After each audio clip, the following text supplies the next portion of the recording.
Rhapsody of Realities, Wednesday 13th October 2021। Rhapsody of Realities बुधवार 13 अक्टूबर 2021। आज pastor Chris ओयाखिलोम द्वारा जो वचन हमको सीखने के लिए मिला है, Isaiah 30 chapter 31 verse. Isaiah 30 chapter 31 verse. यशायाह की भविष्यवाणी 30 अध्याय 31 वचन। यशायाह की भविष्यवाणी 30 अध्याय 31 वचन के आधार से आज का विषय, आज का टॉपिक है we have something they can't withstand. हमारे पास ऐसा कुछ तो है जो वो लोग हमारा सामना नहीं कर पाएंगे। We have something they can't withstand. हमारे पास ऐसा कुछ है जो वो लोग हमारा सामना नहीं कर पाएंगे, हमारे सामने ठहर नहीं पाएंगे, हमारे सामने ठहर नहीं पाएंगे। हम वचन के आधार से इसे सीखेंगे। Isaiah 30 chapter 31 verse.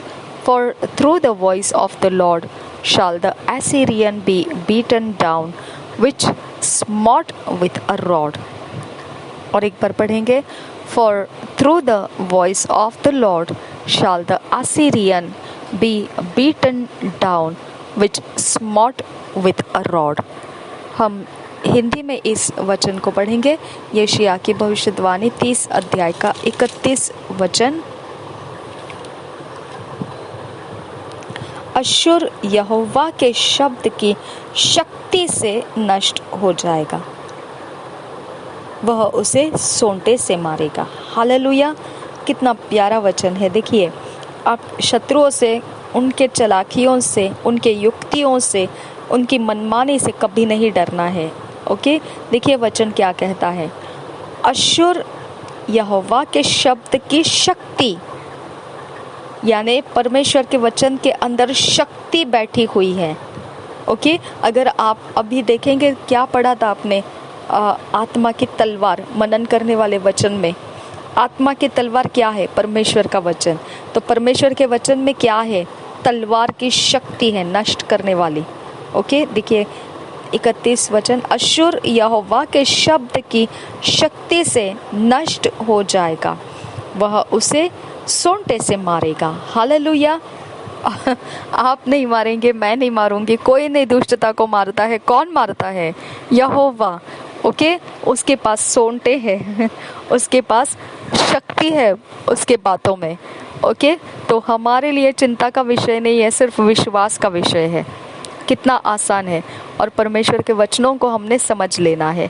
ये मैं अपनी पर्सनल ओर से बोल रही हूँ। हम रैप्सोडी ऑफ रियलिटीज़ में वचन लिखा है, उस पर जाएंगे। For through the voice of the Lord shall the Assyrian be beaten down, which smote with a rod। आइज़ाया 30 chapter 31।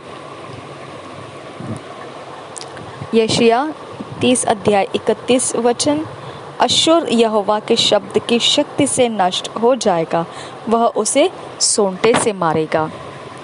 In the Old Testament, God prophetically described the spirit of the Antichrist in several ways for us, and He helped us understand what that spirit would do in different phases until He is fully manifested in man।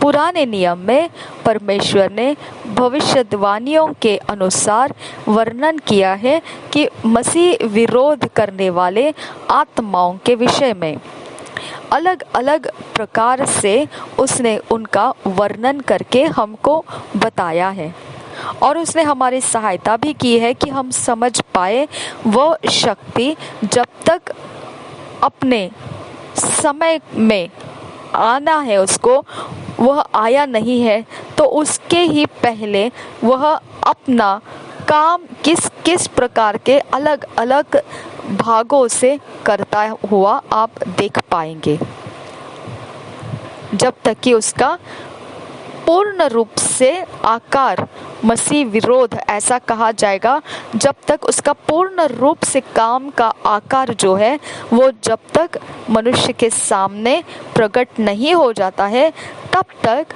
वो अलग अलग ढंग से, अलग अलग तरीकों से लोगों के बीच में, मनुष्यों के बीच में अपने आप को वो लाता रहेगा। ये पवित्र बाइबल पुराने नियम में भविष्यवाणियों के अनुसार वर्णन कर चुका है। But as long as we are still in the earth before the rapture of the church, Satan and the cohorts of darkness don't stand a chance in establishing their evil order. परंतु जहाँ तक ये समय है कि हम इस पृथ्वी के ऊपर मौजूद है, कलसिया उठा लिया नहीं गया है, तो शैतान और उसके अंधकार के शक्तियों के जो सेना है वो हमारा सामना नहीं कर सकते, हमारे सामने ठहर नहीं सकते हैं और वह उस मौका इस्तेमाल नहीं कर सकता है जो उनकी दुष्ट व्यवस्था स्थापित कर पाए वो। We have something that they can't withstand, the name of Jesus and the word of God spoken in the power of the Holy Spirit. हमारे पास ऐसा कुछ है जो उसका सामना वो लोग नहीं कर सकते हैं, हमारे सामने वो ठहर नहीं सकते हैं, और जो हमारे पास है वो ये है यीशु मसीह का नाम और परमेश्वर का वचन जो बोला गया है पवित्र आत्मा की शक्ति में। Observe something in our theme verse, the phrase, the voice of the Lord.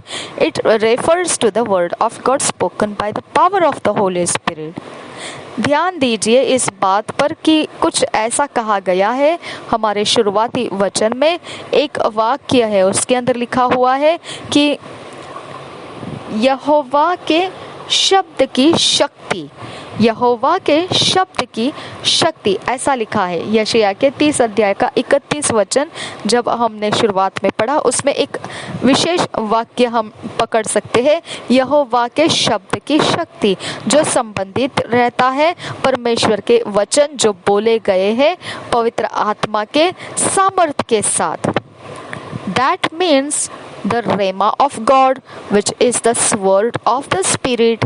It discomfites Satan and the princes of darkness. इसका मतलब यह बनता है कि वह परमेश्वर का रेमा वचन बन गया है जो आत्मा का तलवार हो जाता है और फिर वह शैतान को मुश्किल में डाल देता है और अंधकार के प्रधानों को भी वो बिल्कुल असहाय मुश्किल में डाल देता है। Satan puts people in bondage and makes tyrants and despots out of leaders. शैतान जो है लोगों के ऊपर बंधन डालता है और फिर आंधी तूफानों की तरह वो मुश्किलों को उनके बीच में घुमाता रहता है और फिर ऐसा कुछ अगुवे जो नेता होकर आ जाते हैं उनको भी वह अपनी अपनी जगह में दुष्टता से भरकर काम करने के लिए नियुक्त करता है। इस प्रकार से वह अगुवों में तानाशाही पैदा करता है और सताव को लोगों के बीच में पैदा करता है बंधनों को डालकर। Think about a man who was very human when he was elected a government official but suddenly becomes a tyrant afterwards.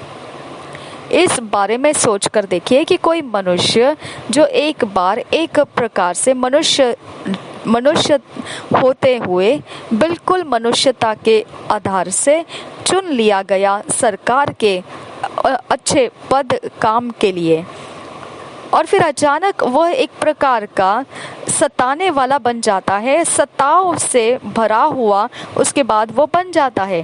फिर ऐसा क्यों? वाई? ऐसा क्यों? शैतान ऐसा करता है। Satan took over his mind. शैतान ने उसके मन को अपने कब्जे में ले लिया। This is what happened in some countries. यही कुछ ऐसे राष्ट्रों में, देशों में हो चुकी बातें हैं। Suddenly, some leaders metamorphosed into cruel dictators, and the people lost their civil liberties. कुछ ऐसे अचानक हो गया अगुवों के बीच में, नेताओं के बीच में, कि उनका जो रूप, जो मनुष्य का सा उनका मनुष्यता उनके अंदर थी, वह बिल्कुल एक झटके में बदल गया और दुष्टता के वो वाद में चले गए। दुष्टता के अनुसार उन्होंने राज्य करना शुरू कर दिया और फिर लोगों ने उनकी जो सामाजिक स्वतंत्रता रहती है उसको खो दिया। इस प्रकार से उनका तब्दीली हो गया। मनुष्यता का, जो साधारण मनुष्यता का उनके अंदर का जीवन था, एकदम से वो तब्दील हो गया, बदल गया दुष्टता के तानाशाहियों में। और फिर लोगों ने इस प्रकार से अपने जो नागरिकता होने का जो स्वतंत्रता होता है उसको खो दिया। But the Bible says, and the Lord shall cause his glorious voice to be heard, and shall shew the lighting down of his arm with the indignation of his anger, and with the flame of a devouring fire, with scattering and tempest and hailstones. पवित्र Bible इस प्रकार से कहता है, For through the voice of the Lord shall the Assyrian be beaten down, which smote with a rod. Isaiah 30 chapter 30-31 verse. पवित्र Bible यशायाह के 30 अध्याय के 30 और 31 वचन में इस प्रकार से कहता है, हम भी ईसाई बाइबल में से पढ़ेंगे। और यहोवा अपनी प्रतापी वाणी सुनाएगा और अपना क्रोध भड़काता और आग की लौ से भस्म करता हुआ और प्रचंड आंधी और अति वर्षा और ओलों के साथ अपना भुजबल दिखाएगा। अश्शूर यहोवा के शब्द की शक्ति से नष्ट हो जाएगा, वह उसे सोंटे से मारेगा। और एक बार पढ़ेंगे यशायाह की भविष्यवाणी 30 अध्याय का 30-31 वचन बीएसआई बाइबल में से। और यहोवा अपनी प्रतापी वाणी सुनाएगा और अपना क्रोध भड़काता और आग की लौ से भस्म करता हुआ और प्रचंड आंधी और अति वर्षा और ओलों के साथ अपना भुजबल दिखाएगा। अश्शूर यहोवा के शब्द की शक्ति से नष्ट हो जाएगा, वह उसे सोंटे से मारेगा। The Assyrian is one of the prophetic names of the Antichrist. अश्शूर जो है ये एक भविष्यवाणी के अनुसार एक शब्द बोल दिया गया है कि वह मसीह विरोधी का एक नाम है, नामों में से एक नाम है। Thus, by the word of God on our lips, we cut off and beat down this evil prince of darkness and thwart his plans. तो फिर ऐसा है कि परमेश्वर का वचन हमारे होठों के ऊपर रहते हुए हम फिर उन सारे जो मसीह विरोध है उनको कटवा देते हैं और उनको गिरा देते हैं। उनकी दुष्ट प्रधानताओं को, जो अंधकार की है, उनको हम ठुकरा देते हैं, गिरा देते हैं और उनकी योजनाओं को हम भटका देते हैं। As long as we, हम भटका ही नहीं देते हैं उनकी योजनाओं को, बल्कि उनको पूर्ण रूप से हम उनको रोकथाम लगा देते हैं। As long as we, the Church of Jesus Christ, are in the earth, only the will and purpose of God will be established. Glory to God. जहाँ तक समय है कि कलसिया यीशु मसीह की इस पृथ्वी के अंदर है, केवल और केवल परमेश्वर ही के इच्छा और मकसद स्थापित होती रहेगी पृथ्वी के ऊपर। Glory to God. तो ये परमेश्वर की इच्छा और मकसद, केवल परमेश्वर का ही इच्छा और मकसद स्थापित होते रहेंगे जहाँ तक मसीह यीशु की कलीसिया पृथ्वी के अंदर मौजूद है। महिमा हो परमेश्वर की।